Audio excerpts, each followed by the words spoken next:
بسم الله الرحمن الرحيم عم يتساءلون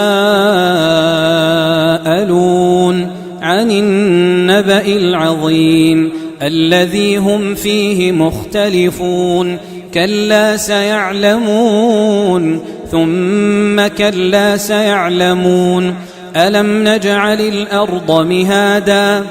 والجبال أوتادا وخلقناكم أزواجا وجعلنا نومكم سباتا وجعلنا الليل لباسا وجعلنا النهار معاشا وبنينا فوقكم سبعا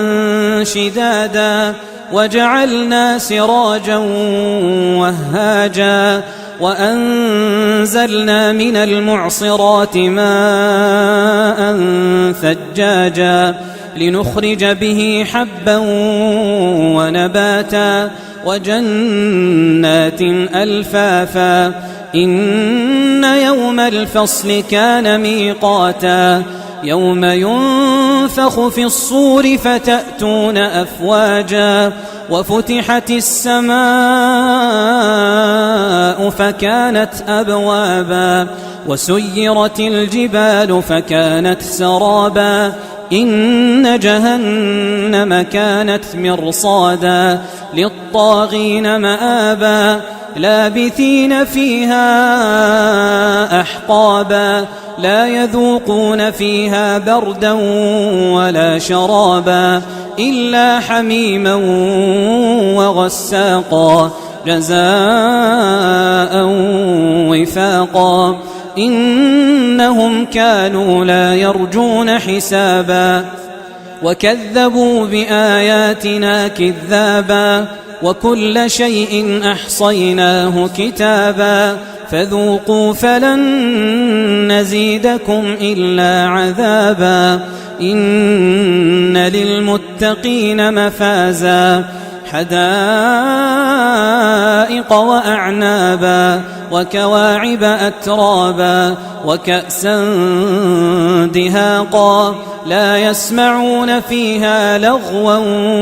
ولا كذابا جزاء من ربك عطاء حسابا رب السماوات والأرض وما بينهما الرحمن لا يملكون منه خطابا يوم يقوم الروح والملائكة صفا لا يتكلمون إلا من أذن له الرحمن وقال صوابا ذلك اليوم الحق فمن شاء اتخذ إلى ربه مآبا إنا أنذرناكم عذابا قريبا يوم ينظر المرء ما قدمت يداه